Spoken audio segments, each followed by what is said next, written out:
Kembali lagi bersama saya Aditya dari Infra Digital Foundation dalam YouTube Infra Digital Foundation dengan tema Youth in Cybersecurity. Nah, kali ini kami akan berbincang-bincang dengan salah satu guru dari SMKN 1 Jakarta. Beliau bernama Bapak Amrul dan beliau juga banyak nih pengalamannya dalam dunia IT ya gitu yang bisa dibagikan dan juga bisa teman-teman simak dan pelajari gitu. Nah, tanpa berlama-lama lagi, kita sambut saja langsung Bapak Amrul. Pak, selamat pagi Pak. Pagi. Terima kasih telah menyempatkan diri untuk hadir bersama kami dan juga untuk membagikan cerita ke teman-teman gitu ya Pak ya. Baik. Nah, Bapak Amrul ini dari SMKN 1 Jakarta, betul ya Pak? Di SMKN 1 Jakarta sendiri, Bapak mengajar mata pelajaran apa Pak? Ada 2 mata pelajaran saat ini, tapi biasanya beberapa mata pelajaran ya. Sekarang ini adalah di rekayasa perangkat lunak di jurusan, itu ngajarnya pemrograman perangkat mobile atau perangkat bergerak. Kemudian ada tambahan karena di SMK itu beda dengan SMA, kita harus orientasi lulusan itu kan bukan kuliah, tapi bekerja atau usaha. Maka ada pelajaran PKK untuk mereka diberikan modal untuk paling tidak mengenal entrepreneur gitu.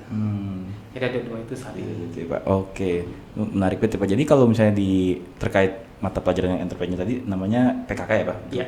Nah itu kurang lebih apa aja tuh Pak lingkup bahasannya?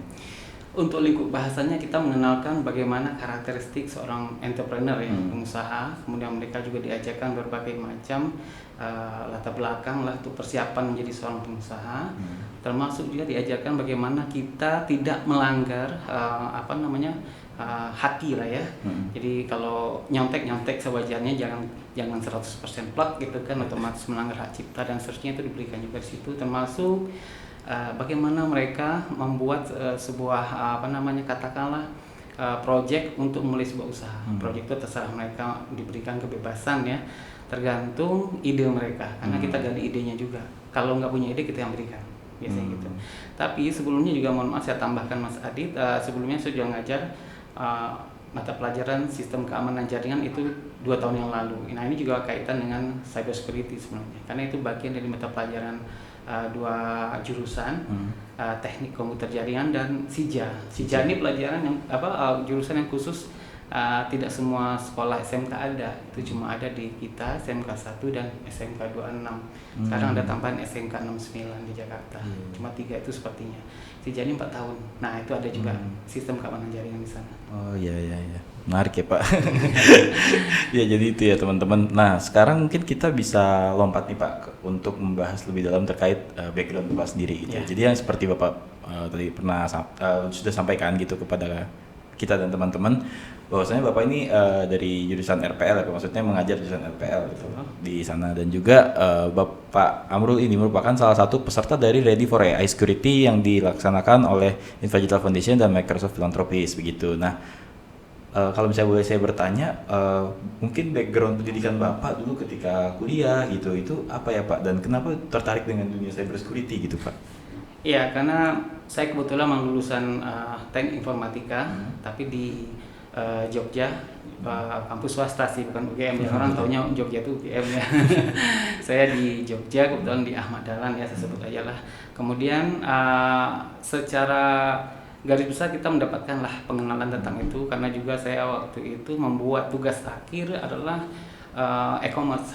Di situ dosen pembimbing juga menekankan bahwa e-commerce itu nggak cuma jualan, tapi juga harus dipikirkan segi keamanan dari data kita sendiri maupun segi keamanan dari data pembeli atau user gitu.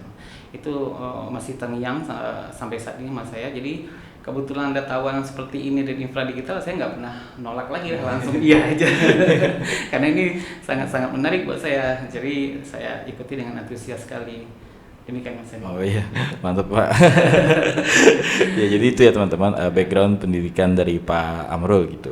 Nah kalau misalnya saya boleh bertanya Pak, ketika Bapak lulus gitu, ya apakah Bapak langsung mendapatkan panggilan hati gitu Pak menjadi guru, atau mungkin pernah mencoba profesi-profesi lain sebelumnya Pak? Iya, kebetulan memang waktu saya kuliah dulu sudah asisten dosen juga, tapi sepertinya tidak bertahan lama. Saya mengambil melihat teman-teman ini. Suasana saat itu kan masih muda ya, jadi kita masih labil, melihat teman-teman kok nyaman di kantor. Saya kira ikut juga lama di kantor, bekerja di boleh sebut namanya nih? Boleh Pak? Boleh ya. Oke. Di STYKPN, Sekolah Tinggi Ilmu Ekonomi YKPN, itu kampusnya di Jalan Seturan. Kampus yang pertama kayak mall zaman dulu itu zaman saya di sana, kayak mall persis. Jadi di sana kebetulan saya bertahan kurang lebih dari tahun 96 sampai 29, 13 tahun ya. Tapi di Jogja sendiri sekitar 20 tahun dari kuliah sampai selesai, sampai pindah lagi ke Jakarta. Jadi memang background IT-nya nggak hilang karena saya juga kerja di bidang IT gitu. Oh iya, oke Pak. Ya jadi kalau misalnya dari cerita Bapak itu ya, itu kan Bapak mungkin dari backgroundnya IT gitu ya Pak. Karena IT itu memang luas sekali ya Pak. Iya. Nah kembali lagi ke bahasan tentang cybersecurity Pak. Tadi kan mungkin kita sudah membahas tentang ketertarikan Bapak terhadap dunia cybersecurity. Nah tapi bagian apa sih Pak, bagian materi apa atau bagian apa dalam cybersecurity yang membuat Bapak itu merasa oh sepertinya cybersecurity memang penting gitu? Iya. Karena saya kebetulan saat ini backgroundnya mengajar dan yang saya ajar adalah anak-anak SMK masih remaja. Mereka ini pada umumnya saya lihat masih katakanlah dalam tanda petik meremehkan segi keamanan dari data-data mereka. Contohnya kita bisa lihat ya, mungkin teman-teman juga bisa melakukan itu tanpa disadari ya, sharing-sharing hal-hal pribadi, contoh nomor handphone itu kan sangat privasi ya, alamat email segala macam. Nah kalau kita mengajar saja tanpa modal ya, kita seakan-akan dari pengalaman aja nih. Jadi tambahan dari cybersecurity yang saya ikuti yaitu tadi, jadi pengamanan minimal data pribadi kita, minimal dari data pribadi kita. Contohnya seperti yang sebutkan tadi, masih banyak yang lainnya. Dan kemudian juga tahu cara penanganannya, tahu juga cara penanganan kalau ada masalah. Jadi kalau terjadi misalnya kehilangan akun katakanlah medsos kita, bagaimana penanggulangan. Jadi walaupun belum tentu kembali 100%, paling tidak kita udah berusaha. Itu yang minimal yang menarik perhatian saya, sehingga nanti saya bisa sampaikan ke anak murid saya, itu peserta didik yang saya ajar gitu. Demikian Mas Adit. Oh iya.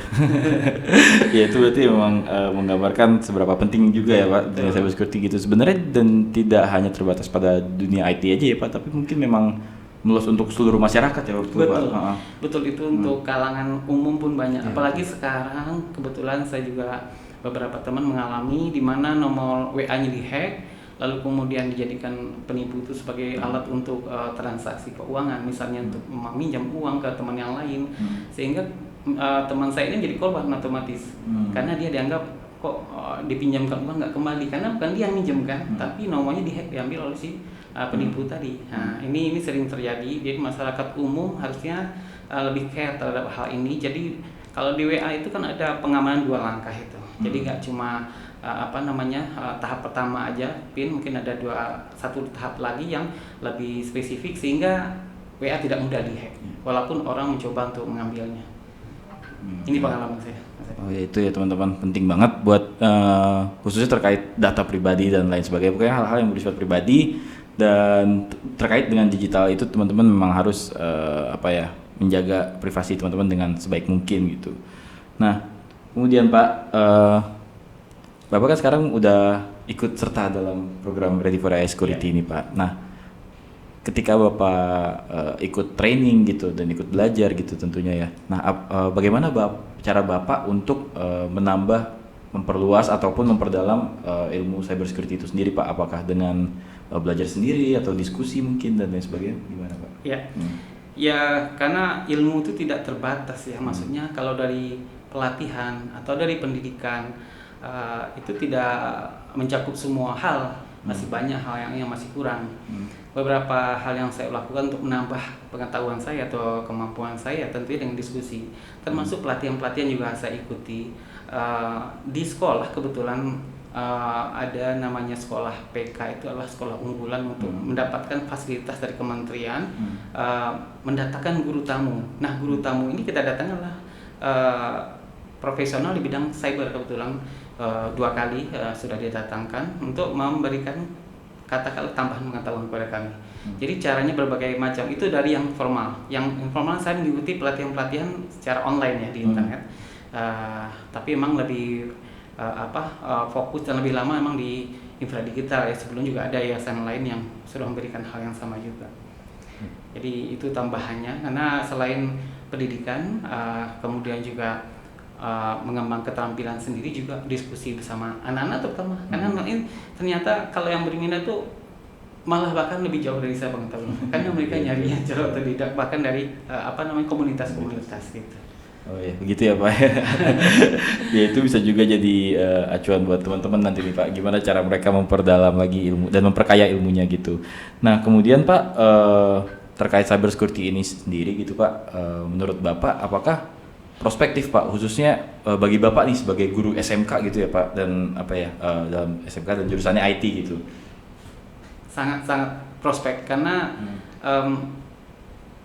kemungkinan perkembangan ke depan dunia IT adalah yang paling akan sangat dibutuhkan saatnya nanti adalah keamanan. Kenapa? Karena semua sudah berkembang, dari e-commerce segala macam itu sangat-sangat berkembang saat ini, termasuk katakanlah aplikasi-aplikasi, dan itu semua bagi orang-orang yang iseng, yang ingin mencoba kemampuannya itu pasti jadi jadi lahan atau bahan untuk uji coba mereka. Dan itu kalau kita punya data yang penting, misalnya untuk perusahaan-perusahaan besar seperti perbankan, perusahaan yang punya banyak cabang, kemungkinan besar akan bisa kena nanti. Kenapa? Karena cabang itu berarti kan ada jarak, ada waktu, ada jeda yang akan dimanfaatkan oleh kalangan yang ya kita sebut sebagai hacker gelap lah ya, black hacker ya, untuk memanfaatkan kesempatan kepentingan mereka ya.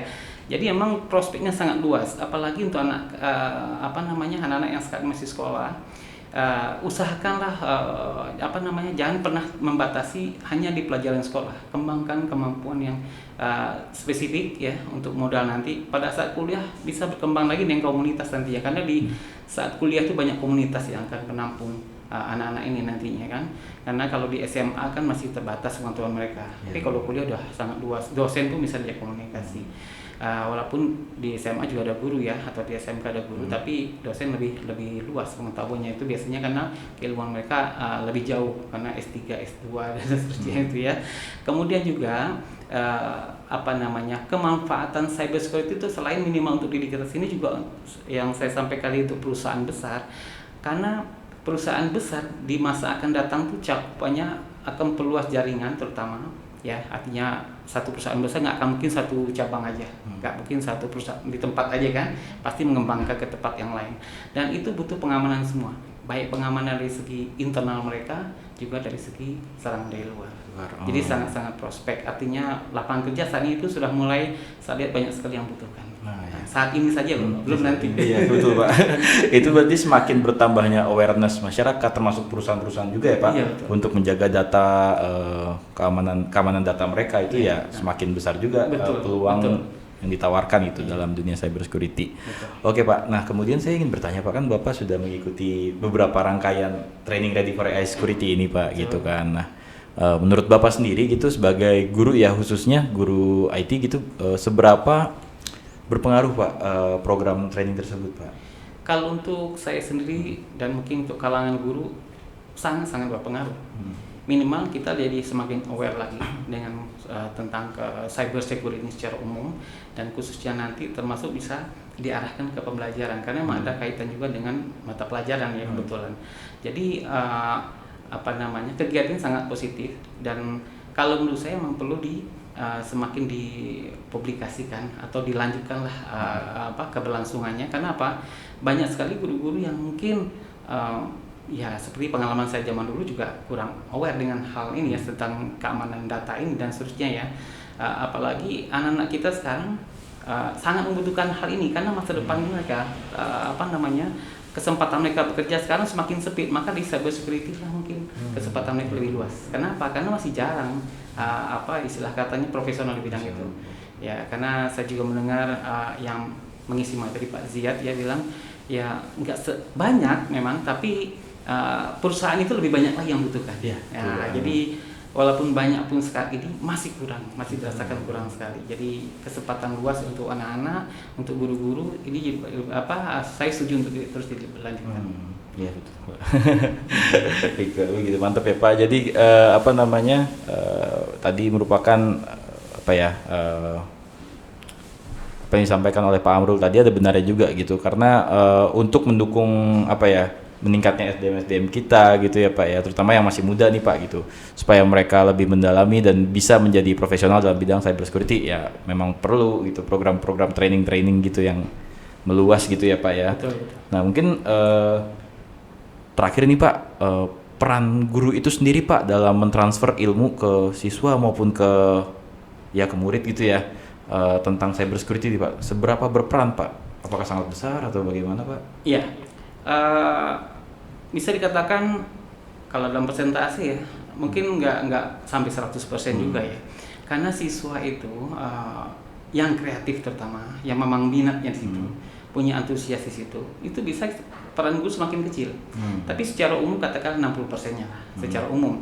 Kenapa? Guru itu sebenarnya bukan hanya untuk mengajarkan, tapi guru itu peran yang paling penting adalah mensupport, mengarahkan, menyemangati, sehingga kalau ada seseorang anak punya niat atau minat di bidang cyber misalnya, lalu dia coba utak-atik, lalu ngobrol dengan kita, maka kalau kita berikan semangat, kita berikan pengetahuan yang kita punya seperti pelatihan dari sini, dia semakin antusias. Dia semakin antusias sehingga semakin semangat untuk mengembangkan kemampuan tersebut. Beda halnya kalau anak punya kemampuan tapi gurunya nggak punya kemampuan juga, otomatis kan mentok ya. Artinya semangat mereka jadi nggak membara lagi. Ya akhirnya semangat sekedarnya aja. Kecuali memang ada kebutuhan mungkin. Nah itu yang saya rasakan karena kebutuhan murid untuk dibimbing itu tinggi. Walaupun ilmu bisa dapatkan dari manapun. Jadi mereka butuh penyemangat, support ibaratnya. Oke Pak, oke. Jadi itu ya teman-teman cerita-cerita dari Pak Amrul gitu dan pandangan Pak Amrul gitu tentang cybersecurity. Jadi buat teman-teman juga masih banyak kesempatan gitu ya untuk belajar lebih dalam lagi tentang cybersecurity gitu, mengingat dengan prospeknya yang cukup baik gitu ke depannya. Nah, mungkin terakhir banget nih Pak Amrul, boleh sampaikan pesan buat teman-teman supaya mereka selalu semangat dan termotivasi nih Pak buat belajar cybersecurity gitu ya Pak ya. Ya. Untuk teman-teman anak-anakku semua lah katakan, karena Bapak udah senior ini dibandingkan Mas Adit ya. Jadi cyber security itu bukan hal yang baru sebenarnya, cuma mungkin perkembangannya tidak semua orang mengikuti dengan baik, dengan cepat ya. Jadi butuh antusias dari anak-anak semua untuk selalu berkembang, untuk mempelajari hal-hal baru.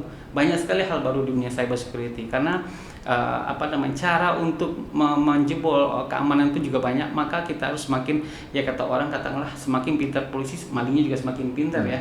Ya ibarat katanya. Jadi cyber juga akan semakin berkembang, maka terus semangat, kembangkan terus kemampuan, cari sebanyak mungkin ilmu, karena tidak hanya dari guru, dari dunia luar pun banyak, dari komunitas pun bisa, bahkan dari pelatihan-pelatihan seperti yang diadakan oleh Yayasan Infra Digital ini sangat luar biasa untuk pengembangan katakanlah kompetensi ya atau kualitas dari masing-masing anak-anak semua. Jadi jangan tutup atau jangan batasi hanya di pelajaran sekolah untuk belajar. Ayo cari hal-hal yang baru, hal-hal yang beda yang akan membekali kalian untuk lulus nanti berbeda dengan yang lain. Karena yang dicari di luar sana Mas Adi ya, bukan orang yang biasa-biasa aja, tapi orang yang berbeda dengan yang biasanya. Mudah-mudahan itu jadi bekal untuk Anda semua. Jadilah seorang yang berbeda sehingga kualitas itu lebih dibutuhkan oleh perusahaan daripada hanya yang biasa-biasa saja. Oke, terima kasih banyak Pak Amrul telah membagikan cerita-cerita ke kami dan teman-teman semua.